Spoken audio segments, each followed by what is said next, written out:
अस्सलामुअलैकुम। Direct line के साथ मैं हूं जवेरिया जैद। नाज़रीन, सलामती काउंसिल में ईरान का दो टोक पैगाम कि किसी भी जारहियत का मुंह तोड़ जवाब दिया जाएगा महज वार्निंग नहीं, बदलते आलमी तवाज़ुन की एक अलामत है। इसी इजलास में रूस और चीन का अमरीका पर दबाव और खुलकर बरसना ये वाज़े करता है कि मशरिक़ वुस्ता अब कसीरुल मराकिज़ फैसलों के दौर से बहुत आगे निकल चुका है। ताकत की बजाय तवाज़ुन और धमकी की बजाय सिफारतकारी ही वाहिद रास्ता बचा है, वरना खित्ता एक वसी तसादुम की लपेट में आ सकता है। ऐसे नाजुक लम्हे में पाकिस्तान का मुस्बत और तामीरी किरदार बहुत नुमाया है। अगर अकल ने रास्ता ना दिखाया तो कीमत पूरी दुनिया को चुकानी पड़ेगी। आज के प्रोग्राम के पहले हिस्से में हम इसी को डिस्कस करेंगे। साथ ही साथ हम वतनी अजीज की सियासत की भी खबर लेंगे। महमूद खान अचकजई को कौमी असम्बली में अपोजिशन लीडर मुकर्रर करने का नोटिफिकेशन तो जारी हो गया है, जो कि बज़ाहिर एक आईनी पेशरफ्त है, मगर इसके सियासी मुज़म्मरात कहीं ज्यादा गहरे हैं। स्पीकर की जानिब से गजट नोटिफिकेशन सदर और वज़ीर आज़म को इरसाल करना इस अमर की अलामत है कि पार्लिमानी निज़ाम अपनी रस्मी रफ्तार से आगे बढ़ रहा है। लेकिन सवाल यह है कि क्या सियासत भी इसी संजीदगी के साथ आगे बढ़ेगी? दूसरी जानिब शाह महमूद कुरैशी का यह कहना कि गुफ्तो शनीद से ही मुल्क आगे बढ़ सकता है एक हकीकत पसंदाना बयान है, मगर अफसोस यह है कि पीटीआई की अमली सियासत से मुतसादम ही दिखाई देती है। पार्टी की मजमूई हिकमत अमली इबहाम, इंतशार और अंदरूनी इख्तलाफात का शिकार है। मुज़ाकरात की बात की जाती है मगर बयानिया तसादुम का ही होता है। इसी तनाजुर में सीनियर सियासतदान मोहम्मद अली दुरानी का नून लीग के अंदर नए वजीर आजम की बहस छेड़ना सियासी हलकों में एक नई हलचल पैदा कर रहा है। अगरचे नून लीग बज़ाहिर तो मुत्तहिद है, मगर ऐसी गुफ्तगू इस अमर की याद दहानी है कि ताकत के ऐवानों में सियासत हमेशा मुतहर्रिक रहती है। मजमूई तौर पर मुल्की सियासी सूरत हाल एक नाजुक मोड़ पर खड़ी है। अगर सियासतदान जाती और जमाती मफादात से बालातर होकर मुकालमे, बर्दाश्त और आईनी हदूद में रहने का रास्ता इख्तियार करे तो ही मुल्क आगे बढ़ सकता है, वरना सियासी शोर में कौमी मफाद दब कर रह जाएगा। पूरी सूरत हाल पर बात करने के लिए पैनल मेरे साथ मौजूद है। अपने पैनल का तारुफ मैं करवा देती हूँ। एक्स एम्बेसडर टू सीरिया और defence analyst air marshal retired Shahid Akhtar Alvi साहब ने हमें ज्वाइन किया है। सीनियर एनालिस्ट पीजे मीर साहब आज के डिस्कशन का हिस्सा होंगे। एंकर पर्सन और एनालिस्ट मसूद रजा साहब भी आज की गुफ्तगू में शामिल हो चुके हैं। आप तीनों मेहमानों का शुक्रिया अदा करना चाहूँगी और आगाज़ अलवी साहब मैं आपसे करना चाहूँगी। सर, इंटरनेशनली जो सूरत हाल क्रिएट हुई हुई है उसमें हम देख रहे हैं कि बरतानवी अखबार ये दावा कर रहा है कि ट्रंप ने ईरान पे जो हमले का फैसला है वो आखिरी लम्हात में मुलतवी किया। अमरीकी अखबार ये दावा कर रहा है कि नेतन्याहू के कहने पर, दरख्वास्त करने पर जो ईरान पर हमला है वो ट्रंप ने मौखर कर दिया है। लेकिन आज हमने देखा कि सलामती काउंसिल का जो इजलास हुआ है उसमें ईरान ने दो टोक पैगाम दिया है कि किसी भी जारहियत का मुंह तोड़ जवाब दिया जाएगा। सर, ये हो क्या रहा है? आई थिंक जैसा आपने अभी खुद ही बताया कि बहुत ही कॉम्प्लेक्स सिचुएशन डेवलप हो चुकी हुई है। एक्चुअली अगर आप सिर्फ इस साल को ही देख लें तो इस साल के जो 3-4 वाकयात हैं वो लगता है आपको एक थ्रिलर नॉवल पढ़ रहे हैं कि वेनेजुएला के प्रेसिडेंट उनको अगवा कर लिया गया, नो डाउट। उसके बाद ईरान पे अटैक किया जाएगा, दूसरा मुल्क कह रहा है, और फिर एक कह रहा है कि जी मैं ग्रीनलैंड जो है इस पे हमें कब्जा करना है, एंड देन फिर उससे जरा पहले बात हो रही थी कि बगराम एयरबेस चाहिए। मतलब आपको ये एहसास होता है कि अब लॉ बेस्ड ऑर्डर तो दुनिया में एब्सोल्युटली खत्म हो चुका है और यूएन जो है वो अब एक ऐसे ही बस एक सेरेमोनियल सा एक इंस्टीट्यूशन बन गया है। सो इसका मतलब ये है कि इन हालात में स्पेशली जो मिडिल पावर्स हैं लाइक पाकिस्तान, उनको बहुत ही केयरफुली अपना कोर्स नेविगेट करना है। Now coming back to your question about Iran, देखिए मैं आपको थोड़ा सा पीछे लेके जाना चाहता हूँ कि प्रेसिडेंट ओबामा ने ये डिसाइड किया था कि ईरान के न्यूक्लियर प्रोग्राम को, जौहरी प्रोग्राम को एक हद तक रिस्ट्रेन कंट्रोल किया जा सकता है, तो उन्होंने एक बड़ा अच्छा मुआहदा किया जिसमें P+1 कंट्रीज भी शामिल थे।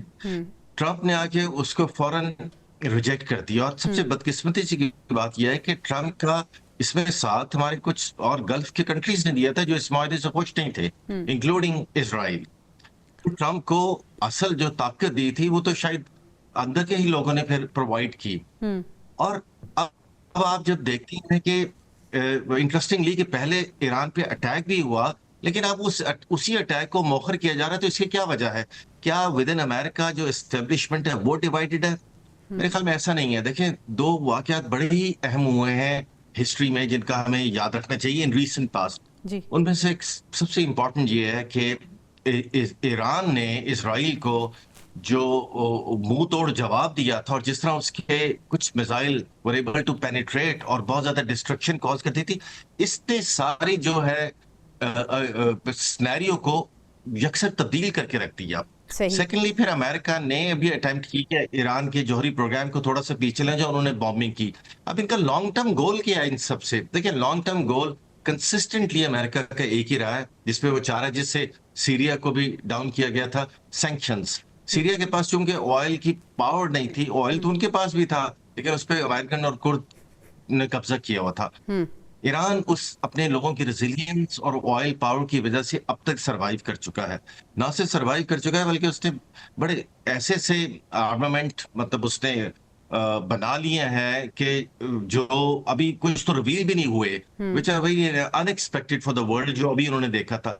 लेकिन अमेरिका अल्टीमेटली, अमेरिका नोज कि अगर उसने ये सैंक्शंस और मजीद टाइट की, जिस तरह उसने कहा कि 15% हर बंदे पे लगेगा, तो इससे ईरान का वो जो जियोपॉलिटिकल जो उसकी लीवरेज और रोल है, उसको आहिस्ता आहिस्ता और खत्म कर देगा। जब वो खत्म कर देगा तो ईरानी अवाम की जो भी हमने फ्रस्ट्रेशन देखी थी, ये फ्रस्ट्रेशन किसी आइडियोलॉजिकल या रिलीजियस रूल की वजह से नहीं थी, जिस तरह का एक तासुर दिया जा रहा है। This is actually the economic sanctions जो उनको हिट की हैं, जिससे उनकी करेंसी डी वैल्यू हो चुकी हुई है। अमेरिका उसी पे अभी फिर लगा हुआ है कि अल्टीमेटली यही एम, लॉन्ग टर्म एम वो अचीव करे, और जो वक्तन फवक्तन वो इस तरह की चीजें करता है, this is just to show कि America is the master, not Russia and China. सही, आपका पॉइंट आ गया। पीजे मीर साहब, आपकी क्या टेक है इस पे? अमेरिका का जो अहदाफ है या हदफ है या अहदाफ हैं मुख्तलिफ जो वो हासिल करना चाहता है, एक तरफ ऐसे लग रहा था कि बस अटैक होने वाला है, अब ऐसा लग रहा है कि कुछ मामला ये टलता हुआ नजर आ रहा है। आपको लगता है कि अमरीकी दबाव ईरान को मजीद सख्त मौक़िफ़ अपनाने पर मजबूर कर रहा है और वो मजीद स्ट्रांग हो रहा है? देखिए, ये जो बात कर रहा है इस वक्त ट्रंप जी, आपने देखा कि इसने पहले थ्रेट किया, फिर उसके बाद लोगों के फीलर्स देखे कि लोग क्या रिएक्शन क्या होगा, दुनिया का रिएक्शन क्या होगा, फिर इसने थ्रेट किया और आज के दिन इमिनेंट अटैक था।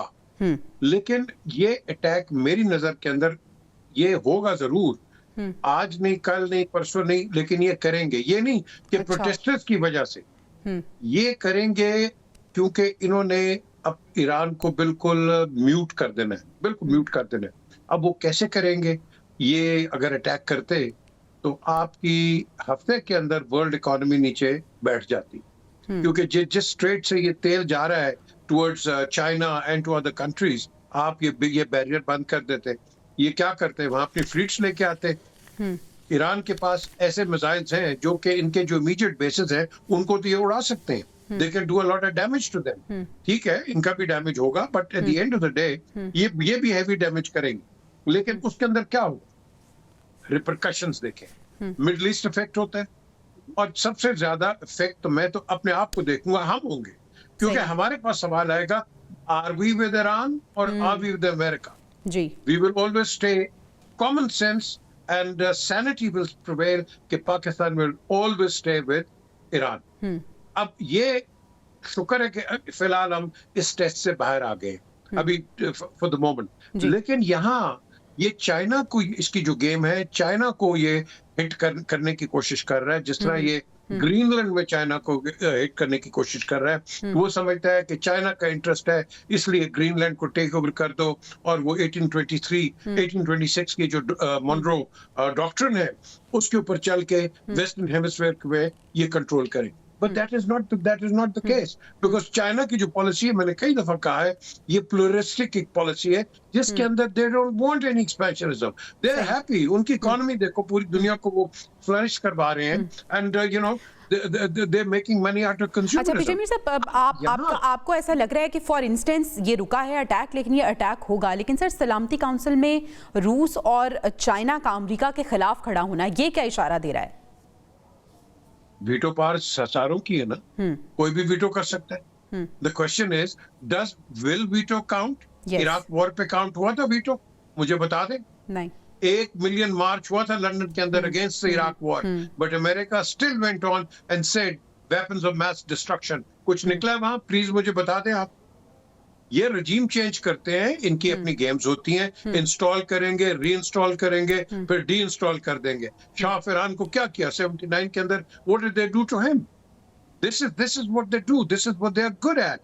आप उसको सीरिया को देख लो, आप इराक को देख लो, आप बाकी मिडिल ईस्ट कंट्रीज को देख लो, ये करते हैं, करते रहेंगे।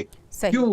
क्योंकि इन्होंने हमेशा हर जगह जाके वो डिस्टर्बेंस क्रिएट करनी है। मैंने अभी एक पहले किसी को कहा कि वो कोई गया वीजा लेने, सॉरी क्या कहते हैं, वीजा लेने के लिए गया, इमिग्रेशन के लिए गया अमेरिका में, तो उससे पूछा, एक सवाल आया इमिग्रेंट ऑफिसर ने कि वेयर इज अमेरिका?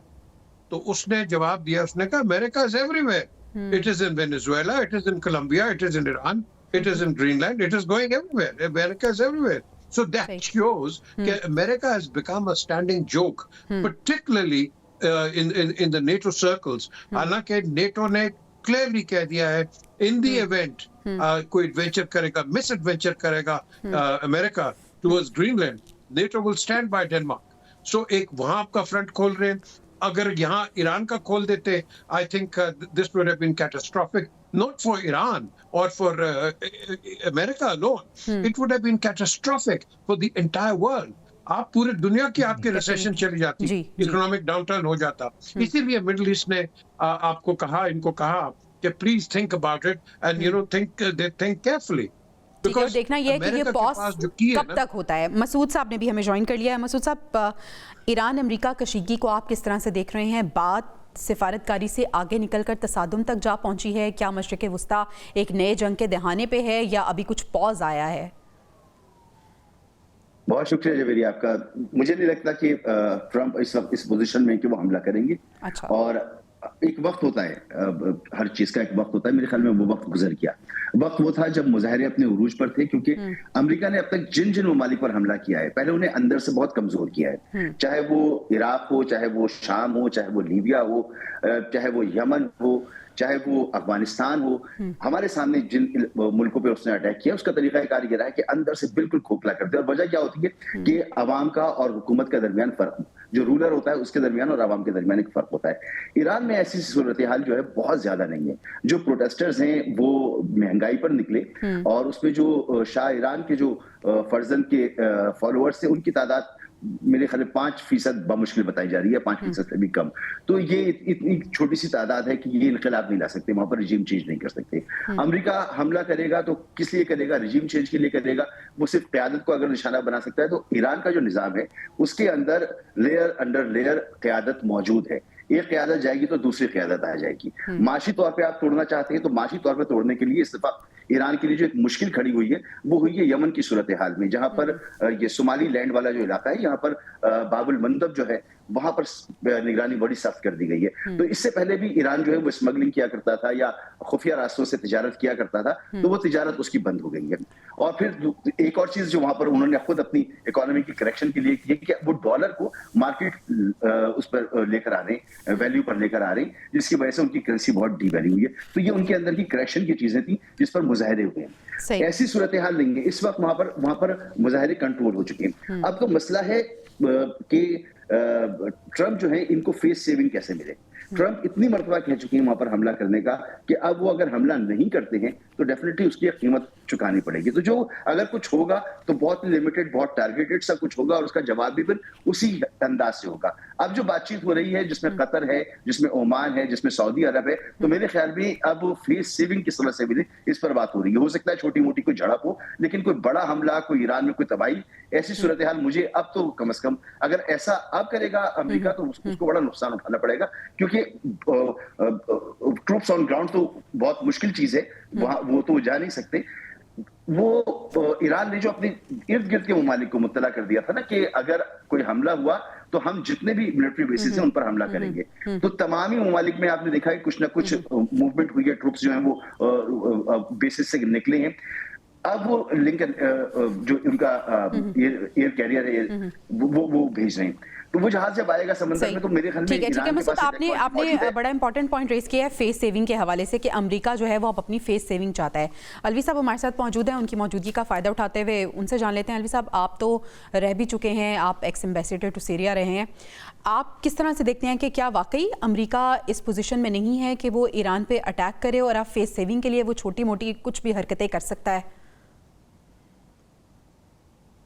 जी बिल्कुल, एक्चुअली ट्रम्प की फॉलोइंग भी बहुत कम हो चुकी हुई है। उनका एक इमेज उसने बड़ा डेंट लिया है। इन सारी उनकी जो स्पेशली इस साल के में उन्होंने जितने जितने भी इकदाम उठाए हैं उसका भी फर्क पड़ रहा है। अमेरिका इटसेल्फ, उनकी जो एस्टेब्लिशमेंट है वो डिवाइडेड है इस इशू पे।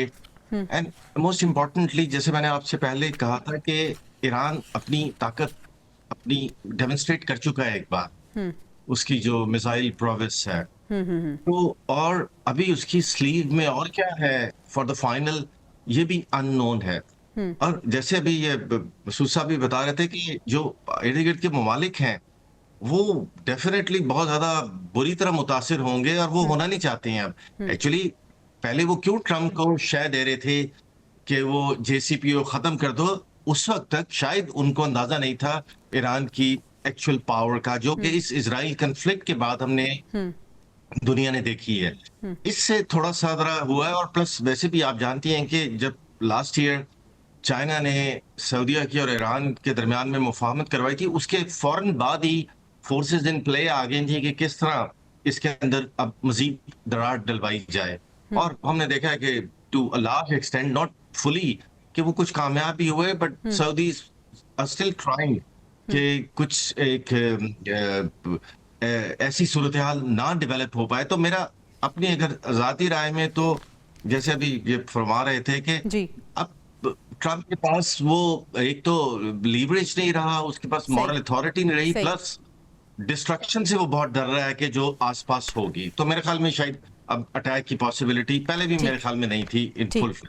ठीक है, अलवी साहब हमारे साथ ही मौजूद है। नाज़रीन, हमें ब्रेक पे जाना है। ब्रेक से जब वो वापस आएंगे तो इस सिचुएशन को भी हम डिस्कस करेंगे और मुल्क की जो सियासी सूरत हाल है, सियासी गर्मा गर्मी है, उसको भी हम शामिल गुफ्तगू करेंगे। Stay with us. Welcome back नाज़रीन, मुल्क की सियासी सूरत हाल की बात करते हैं। महमूद खान अचकज़ई को कौमी असम्बली में अपोजिशन लीडर नामजद कर दिया गया है और नोटिफिकेशन भी जारी हो चुका है। लेकिन पीजे मीर साहब, JUIFA की जानिब से इंकशाफ हुआ है कि महमूद खान अचकज़ई को अपोजिशन लीडर नवाज शरीफ ने बनवाया है। सर, क्या देखते हैं आप मुल्क की सियासत में नवाज शरीफ साहब की इम्पोर्टेंस, और क्या वाकई ऐसा है? वो नवाज शरीफ के अच्छे दोस्त हैं एंड आई एम श्योर कि उनका एक बिल्कुल कोई ना कुछ एक ओपिनियन होगा। और ये ना सोचें कि नवाज शरीफ अगर बात नहीं कर रहे हैं तो वो आउट ऑफ पॉलिटिक्स है। ये जो कुछ भी हो रहा है ये पीछे प्राइम मिनिस्टर हुई है, ठीक है। शहबाज शरीफ एक नॉमिनेटेड प्राइम मिनिस्टर है, लेकिन de facto prime minister Nawaz Sharif ही है। तो इसके अंदर कोई गलत फहमी नहीं होनी चाहिए। यस, अगर उनको बनाया है, ये एक एमेबल आदमी है, आपने इनका ट्रैक रिकॉर्ड भी देखा हुआ है। लेकिन बात क्या आती है कि हम कर क्या रहे हैं अपने पॉलिटिकल सिस्टम के साथ। हमारा पॉलिटिकल सिस्टम इतना फ्लेड एंड फ्लॉड हो रहा है कि मुझे नहीं समझ आ रही कि आगे हम करेंगे क्या। देखो ना, ये 98 सीट्स के साथ बैठे हुए हैं, उनकी PTI की 179 सीट्स, उनको आपने आउट कर दिया। उमर अयूब की जगह ये आ गए महमूद खान अचकज़ई। क्वेश्चन इज कि इज द ये जो आप हमारी ऑपोजिशन है, is it United? Well, I hope so. अभी आज ही में शाम को मेरी बात हो रही थी सलमान अकरम से, और वो भी यही कह रहे थे कि एक अच्छी चीज है कि चलो आगे हैं, at least we are moving in the right direction. So if PTI thinks everybody is moving in the right direction, तो बीच के अंदर I don't think anybody should have a problem. You know, at the end of the day, ये एक dilemma था उमर के बाद, and let's see how he fills the seat. और इसका tilt as leader of the opposition कैसा रहेगा? Will he stand up to governments जो कि इनकी policies है? Will he speak against them? ये सारी चीजें जो है ये आपको असेंबली के अंदर पता चलेंगी। अभी it is too premature to put any accolades or criticism towards it. और फिर पीजे मीर साहब, ये जो एक नया र्यूमर हम सुन रहे हैं, इससे पहले हमने देखा कि कॉलम में भी वंडर बॉय का जिक्र आया और अब सीनियर सियासतदान मोहम्मद अली दुरानी ने भी दावा किया है कि नून लीग से नया वजीर आज़म आ सकता है। तो बात जब निकलती है तो कोई ना कोई कॉन्टेक्स्ट तो ज़रूर होता है। मसूद, आपका पॉइंट लेना चाहूँगी इस पर। अगर नून लीग से कोई प्राइम मिनिस्टर आएगा तो none will support and back Nawaz Sharif. आपने इनकी लॉबिंग देख ली है, साद रफीक और दूसरे जो हैं वो यही बात कर रहे हैं। इनडायरेक्टली वो तनकीद भी हिट कर रहे हैं, तनकीद भी कर रहे हैं, लेकिन Nawaz Sharif is the ultimate candidate for the prime minister slot. और आई डाउट इट, अगर वो और कोई आता है तो मैं समझता हूँ फिर जो शरीफ की हेजेमनी है that will become a little bit precarious. ठीक। Let's see इसका क्या होता है। ठीक है मसूद साहब, यही सवाल आपके सामने, कौन आ रहा है नून लीग से नया वजीर आज़म? कोई भी आ जाए, मेरे ख्याल में जितना अच्छा सर्व शहबाज शरीफ साहब कर रहे हैं उस लेवल का तो कोई भी नहीं हो सकता। तो नुकसान का नून लीग को अगर किसी और को लगाया तो इससे कोई फर्क भी क्या पड़ना है। आप तो इस्लामाबाद के बल्दियाती इलेक्शन नहीं करा पा रहे। और जैसे पीजे मीर साहब कह रहे थे कि हम पॉलिटिकल सिस्टम के साथ क्या करें, तो हम पॉलिटिकल सिस्टम के साथ वही कर रहे हैं जो हमने टेलीफोन ऑफिस करके किया, जो हमने इमरजेंसी लगा के किया, या फिर हमने रिस्टोर किया जब 18वीं आईनी तरमीम की, फिर हमने इख्तियारात वापस लिए, पार्लियामेंट को दिए, फिर हम कुछ और सोच रहे हैं। तो ये वही कर रहे हैं जो हम करते चले आए हैं। तो इसमें कोई घबराने की बात नहीं है। हमारे मुल्क में इसी तरह से होता है और हमारा मुल्क इसी तरह से चल रहा है। लेकिन सवाल ये है कि ये जो पॉलिटिकल अनस्टेबिलिटी है, क्या इन फैसलों के बाद स्टेबिलिटी हमें नजर आएगी? नहीं, इससे फर्क किसको पड़ रहा है? मुझे और आपको फर्क पड़ रहा है, मुल्क की मईशत को फर्क पड़ रहा है, मगर जो इक़्तिदार में बैठे लोग हैं वो तो मजबूत हो रहे हैं ना। वो तो कह रहे हैं कि हुकूमत की परफॉर्मेंस बहुत अच्छी है, माशी मैदान में जो है वो तमगे मिलने चाहिए हुकूमत को। एहसन इकबाल साहब ने कहा ना, कारकर्दगी वो जिसमें तमगा मिलना चाहिए। और मईशत जो है वो ग्रो कर रही है, 3% जो है वो इस दफा ग्रोथ होगी, और पता नहीं कुछ मसाइल हैं उनके लिए पॉलिसीज बना दी गई हैं। तो ये बस पावर पॉलिटिक्स है। पावर पॉलिटिक्स इसी तरह से होती है। मुल्क में कोई हकीकी जमहूरी निजाम माजी में भी कभी नहीं रहा जिसकी हम मिसाल दे सकें, और इस वक्त भी मौजूद नहीं है। तो जो कुछ हो रहा है इसी तरह से होता रहा। ये पावर पॉलिटिक्स है। पावर पॉलिटिक्स में जितना ये अपने इक़्तिदार को मजबूत करने के लिए जो कुछ कर सकेंगे वो करेंगे, और वो कर रहे हैं। तो इसमें ये परेशानी मसूद, ये जो जमहूरी निजाम है, ऑपोजिशन लीडर की तकर्रुरी से क्या कुछ स्टेबिलिटी आप देखते हैं? नहीं, स्टेबिलिटी तो नहीं आएगी कि महमूद खान अचंजई साहब बहुत ही आउटस्पोकिंग आदमी हैं, और वो बरबला तकरीरें करेंगे, वो सब तकरीरें करेंगे, और जब उनकी तकरीरें होंगी तो वो सोशल मीडिया पे चलेंगी भी। मेन स्ट्रीम मीडिया तो शायद ना दिखा पाए, लेकिन वो चलेंगी, वो बातें होंगी, पार्लियामेंट के फ्लोर पे बातें होंगी।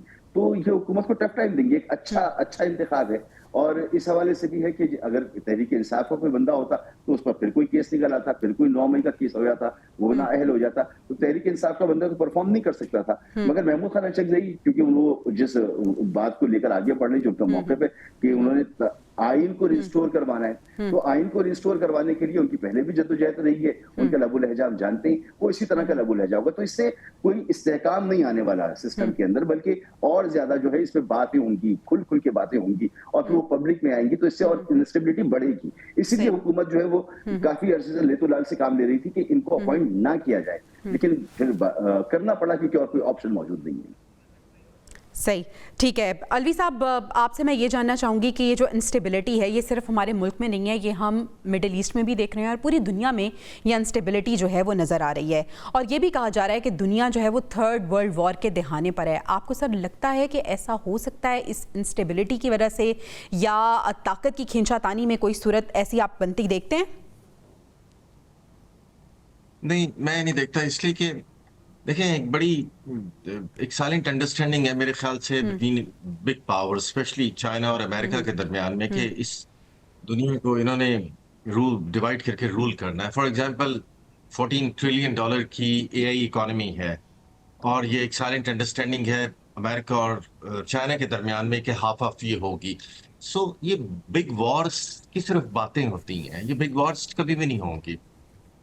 ये जो बिग पावर्स हैं ये एक खास हद तक डिस्टेबलाइज होने देती हैं, और उसके बाद नहीं। अब जैसे पीपल टॉक ऑफ कि अमेरिका का शायद दौर खत्म हो रहा है, डी डॉलराइजेशन हो रही है। मेरे नहीं ख्याल में कि अगले 50 साल तक इन चीजों की कोई चांसेस हैं, बिकॉज ऑब्वियसली जब हम ये बात करते हैं तो वहां भी बहुत स्मार्ट लोग बैठे हैं जिन्होंने सारी दुनिया की इजादें की हुई हैं, जिनकी बेस्ट यूनिवर्सिटीज हैं, बेस्ट माइंड्स हैं, तो वो ये सोच रहे होंगे, तो ऐसा नहीं होगा। लेकिन हैविंग सेड दैट, मेरे ख्याल में जो रीजन की इंपॉर्टेंस है वो बड़ी जरूरी हो गई है। सही। जैसे पाकिस्तान का जो जिस रीजन में हम हैं, अगर ये एज अ रीजन हम डेवलप करें अपने आप को, अगर Pakistan, India, China, Afghanistan, Iran, you know, they grow as a region, और बांग्लादेश, तो इससे अच्छी बात कोई नहीं है। बिकॉज अल्टीमेटली हमें इस पे आना पड़ेगा और हमें इत्तेफाक करना पड़ेगा, if nothing else because of the climate. Pakistan और इंडिया को अगर सारी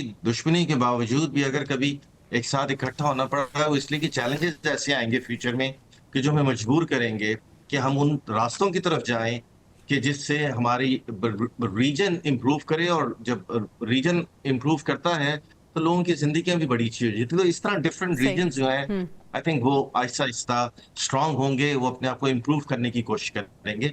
बाकी ये हिस्टोरिकल एविडेंस है, ये टग ऑफ वॉर चलती रहेंगी, big countries small countries play around करते रहेंगे, ये चीजें आर वेरी नेचुरल। ठीक है, air marshal retired Shahid Akhtar Alvi साहब, बहुत शुक्रिया आपके वक्त का।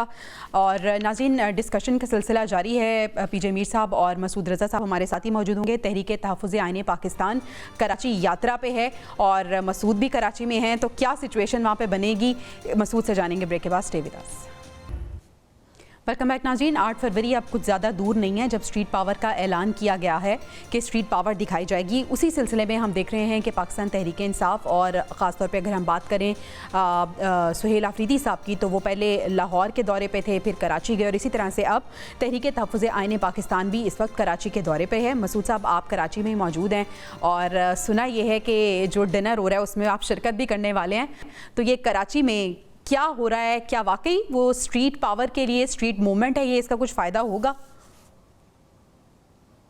जी, अभी तकरीबन 9 बजे मोहम्मद जुबैर साहब के घर पे एक मीटिंग है, एक डिनर है, उस पर मुलाकात होगी इंशाल्लाह ताला तहरीक तहफ़्फ़ुज़ आईन पाकिस्तान की क़यादत से महमूद खान अचकज़ई साहब से। तो बहुत सारे सवाल हैं जो उनसे किए भी जाएंगे इंशाल्लाह ताला। देखिए, फ़र्क तो इसका पड़ रहा है, और ये जो सुहेल खान आफरीदी और महमूद खान अचकज़ई का इंतखाब है, ये बड़ा लीथल किस्म का कॉम्बो मालूम हो रहा है, क्योंकि महमूद खान सुहेल आफरीदी जो है वो खासे एनर्जेटिक हैं, यंग हैं, और उनकी ये खास बात जो मुझे यहाँ दौरे के दौरान उनसे मुलाकात भी हुई, बातचीत भी हुई, तो वो एक क्राउड पुलर साबित हुए। उन्होंने लोगों को बाहर निकाला है। अच्छा। और दूसरी उनकी बात यह है कि वो गुस्से में नहीं आ रहे, बल्कि वो सब बातें भी बहुत खंदा पेशानी के साथ कर रही हैं। तो असल चीज ये है कि वो जो बात सुनना गवारा नहीं है, वो बात की जा रही है, वो बात की जा रही है, वो आवाम में जा रही है, और वो फिर प्रोपोगेट हो रही है, तो इसका बड़ा असर पड़ता है। तो एक तरफ एक महाज संभाला हुआ है सुहेल आफरीदी ने, जो आवाम में गए, उन्होंने अच्छे खासे लोग निकाले, यानी लियारी में वो जिस तरह से गए हैं,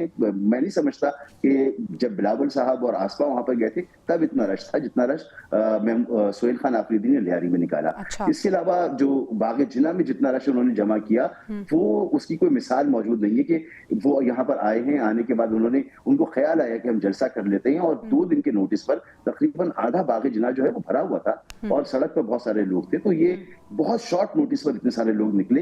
तो कुछ इसी तरह की सूरत हाल है कि जैसे 70s में जब भुट्टो साहब के खिलाफ एक तहरीक शुरू हुई थी, तो पंजाब नहीं निकल रहा था, और सिंध से कराची से मोमेंटम बनना शुरू हुआ था, और उस वक्त कुछ हेडलाइंस वगैरह चली थी कि वो पंजाब को चूड़ियां भेजी गई थी उन हेडलाइंस वगैरह में, कुछ इस तरह की चीजें हो रही थी।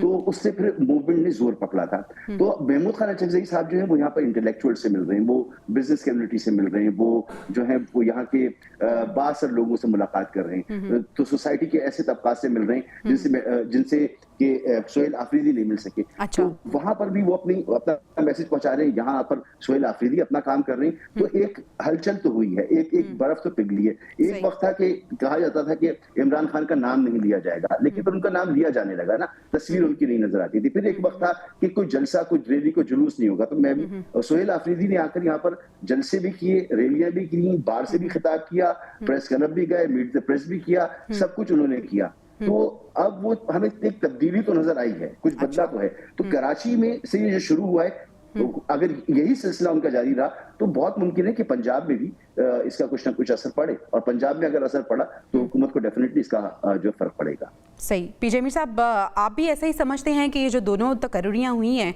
सुहेल अफरीदी साहब की, जिस तरह से मसूद साहब भी कह रहे हैं कि क्राउड पुलर तो वो हैं, क्या फ़र्क पड़ेगा? और महमूद खान भी अब तो शामिल हो गए हैं, पार्टी को कुछ मुस्बत हम देखेंगे, तब्दीली आएगी? देखिए, क्राउड पुलर सुहेल अफरीदी नहीं है, क्राउड पुलर है Imran Khan. Simple as that. उसके नाम पे सारी वो कहते हैं ना, उसके शोल्डर पे आप चला रहे हैं जो भी मुहिम चलाएंगे। अब यहाँ बात आती है कि क्या अचकजई उतनी ही इंथुजियाज्म के साथ वो सपोर्ट करेंगे इमरान खान को जो कि बैरिस्टर गौहर कर रहे थे या शाह महमूद या दूसरे कर रहे थे? क्या वो करेंगे? क्या इनकी जो ऑपोजिशन है ये क्या होगी? ये तो अभी पता चलेगा ना कि ऑपोजिशन इंटैक्ट है या नहीं है। जब रोडों पे निकलेंगे देन वी विल सी कि इनके कितने लोग निकलते हैं और उनके कितने लोग निकलेंगे। आई वुड एक्सपेक्ट कि पीटीआई के लोग ज्यादा निकलेंगे, लेकिन अगर ये इनके साथ है तो यस निकलेंगे। लेकिन ये गेम इससे भी बड़ी है। मैंने पहले भी कई दफा कहा है कि एक नेचुरल अलायंस की तैयारी हो रही है for the future. Natural alliance हो सकता है पीपीपी का और पीटीआई का। ये एक नेचुरल लाइक माइंडेड लोग हैं। In comparison to the PMLN उनका नजरिया कुछ और है, और उसके अंदर पीटीआई फिट नहीं होती है, and neither is PPP. PPP और पीटीआई जो पीएमएलएन जो बैठे हैं, ये एक अननेचुरल अलायंस है। ये एक आर्च पॉलिटिकल एडवर्सरीज है, दुश्मन नहीं है, पॉलिटिकल एडवर्सरीज है, और इनकी दोनों की अपनी अपनी सोचें हैं। पीजे मीर साहब, अगर ये नेचुरल अलायंस बन जाता है तो नून लीग के लिए कितना मुश्किल होगा इसको संभालना? नहीं जी, देखें, ये अगर अलायंस बनेगा भी, एस्टैब्लिशमेंट को कोई ना कोई तो चाहिए चेक एंड बैलेंस के लिए। आज अगर ये इमरान खान को टोटल आप आउट करते हैं तो इन दोनों को ये तो बेलगाम हो जाएंगे दोनों। इनको कौन चेक करेगा? मुझे बता दो आप। ये तो एस्टैब्लिशमेंट के हाथ नहीं आएंगे। फिर आपने देखना है कि फ्यूचर के अंदर इस पीटीआई का एक रोल होगा। सही। क्यों? ये नहीं कि आप और मैं कह रहे हैं, ये हम कह रहे हैं जो आवाम कह रही है। मैं तो आवाम को देख के बात कर रहा हूँ ना, मैं अपनी तो नहीं कर रहा बात। मैं तो आवाम को देख के बात कर रहा हूँ। अगर रोड्स के अंदर, पूरे लाहौर के अंदर, लाहौर कह रहा हूँ, पूरे पाकिस्तान और बाहर आप देख रहे हो जो एक रिएक्शन आपको मिल रहा है, what does that mean? That means the people are behind him. So in the longer interest हमें देखना है, if the people are behind him, will this party deliver for Pakistan? Will this party come out clean and do something जो हम कहेंगे एक positivity आए? हमें तो वो चाहिए ना।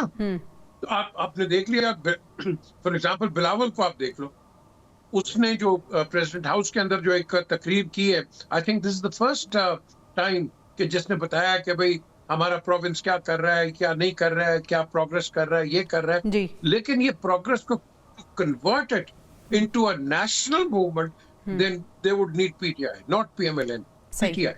सो ये एक डेवलपिंग स्टोरी है जो आप देखोगे in the next few maybe a year or so it will come out in the open. सही। मसूद साहब, हम देख रहे हैं कि पाकिस्तान तहरीक इंसाफ के अंदर जो इंतशार है वो पार्टी को बड़ा खोखला करता जा रहा है। ऐसे में शाह महमूद कुरैशी साहब जो पहले ख़त भी लिख चुके हैं और वो मफाहमत की बात करते हैं, अब फिर उन्होंने कहा है कि मज़ाहमत के बाद मफाहमत ही होती है, गुफ्तो शनीद से ही मुल्क आगे बढ़ सकता है। शाह महमूद कुरैशी साहब बड़े मंजे हुए सियासतदान हैं, और ऐसा ये कहा जा रहा है, जो सियासी बसीरत रखते हैं वो लोग ये कह रहे हैं कि शाह महमूद कुरैशी एक ऐसी शख्सियत हैं जो इस पार्टी को संभाल सकते हैं। सवाल ये है कि वो तो तैयार हैं, क्या पार्टी तैयार है उन्हें ऑन करने के लिए? नहीं, मुझे नहीं लगता कि ये वक्त है कि शाह महमूद कुरैशी साहब कोई किरदार अदा कर सकते हैं। अच्छा। जहां तक मैंने क्राउड पुलर होने की उनकी बात की थी, तो अली अमीन गंडापुर भी थे, वो लोगों को नहीं निकाल पा रहे थे।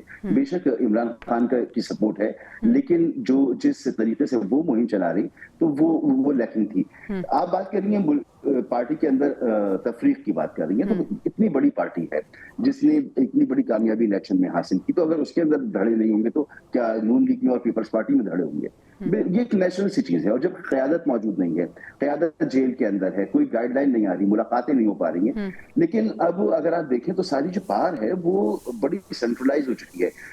आप अगर देखें सलमान अकरम राजा को और बैरिस्टर गौहर को, वो पार्लिमानी उमूर जो है उनमें वो आमिर डोगर वगैरह वो उसमें हिस्सा ले रहे, और वो इस तरह की गुफ्तगू नहीं कर रहे कि आप उनको किसी तरीके से मोरिद इल्जाम ठहराएं और किसी चीज में आप उनको यानी उनके लिए कोई मुश्किल हो, तो पार्टी को वो चला रहे हैं। मज़ाहमत के लिए उन्होंने सोहेल खान आफरीदी को कहा है कि जी मज़ाहमत की आप तैयारी करें, लेकिन फाइनल फैसला दे दिया है महमूद खान अचकज़ई और राजा नासिर अब्बास को कि जी आप फैसला करें कि ये बात करने पर आते हैं या आपने एहतजाज करना है। मैं नहीं मानता कि बहुत बड़ा कोई एहतजाज हो जाएगा 8 मई को और मुल्क पूरा बंद हो जाएगा, लेकिन फर्क जरूर पड़ेगा। और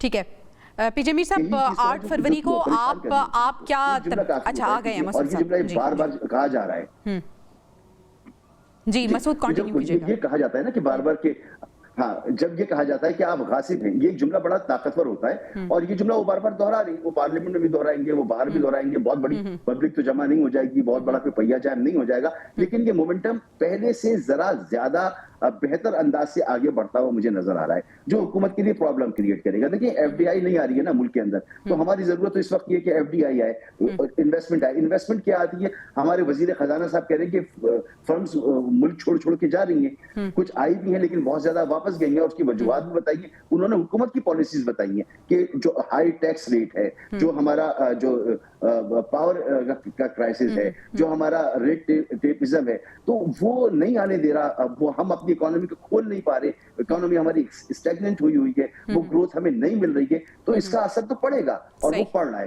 तो अगर देखा जाए तो ये महमूद खान अचकज़ई और सोहेल खान आफरीदी जो है जिस तरीके से आगे बढ़ रहे हैं, और अब जो हिकमत अमली है तहरीक इंसाफ की, वो ज्यादा मौसर हिकमत अमली है अली अमीन गंडापुर से पहले, या अली अमीन गंडापुर जब ठीक है पीजे मीर साहब, आपको लगता है कि ये जो 2 शख्सियात हैं जिनका जिक्र हम कर रहे हैं, शाह महमूद कुरैशी साहब को बीट कर सकते हैं? और शाह महमूद कुरैशी साहब को अगर वो चाह भी रहे हैं कि वो पार्टी के लिए कुछ करें, पार्टी उन्हें ऑन करेगी? ये आपको टाइम बताएगा, बट देखो ना, अब शाह महमूद की कोई स्टेटमेंट तो आ नहीं रही, उसमें कोई रिस्ट्रिक्शन तो है नहीं ऐसी, उसको बोलना चाहिए, बिकॉज अगर इमरान ने उसको वाइस चेयरमैन बनाया, अपने एक कॉन्फिडेंट रखा, तो somebody should speak ना। अभी तो वो लोग बात कर रहे हैं जो कि रिफर्बिश होके वापस आए हैं, जिनको रिसाइकिल करके आपने, अब वो कह रहे हैं कि ये होना चाहिए, फलाना होना चाहिए, ये वो लोग बातें कर रहे हैं, क्योंकि वो खुद देख रहे हैं कि एक चेंज ऑफ विंड हो रही है। अच्छा, there is a wind of change, और ये जो चेंज है it will take time, because ये ओवरनाइट चेंज नहीं होगी, याद रखना। और ये जो आर्ट की आप बात करती हैं, देखो मैं तो गवर्नमेंट को ये कहूंगा, आने दो यार, जो मर्जी करते हैं आने दो। गवर्नमेंट तकड़ी होगी अगर इनको जलसे और जुलूस करने देगी, अगर गवर्नमेंट इनको क्लैंप डाउन करेगी और रिजेंटमेंट होगी। जितना आप इनको बंद करोगे, गवर्नमेंट के लोग खिलाफ होंगे। ये हमेशा एक ट्रेंड है, इंटरनेशनल ट्रेंड है, ईरान में नहीं देख रहे आप? बिल्कुल ऐसे ही है। आप हर जगह देखोगे ये ट्रेंड बनता है, तो आप इस ट्रेंड को, आप इसको ब्रेक करो ना थोड़ा। टेस्ट द वाटर्स के हाउ पॉपुलर आर यू।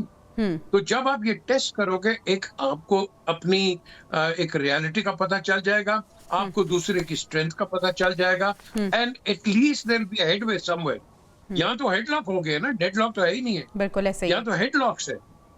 और ये हेडलॉक जब तक आप अनलॉक नहीं करोगे, ये पैडलॉक लगा रहेगा, और ये आपकी और मेरी डेली सवाल और जवाब यही चलते रहेंगे।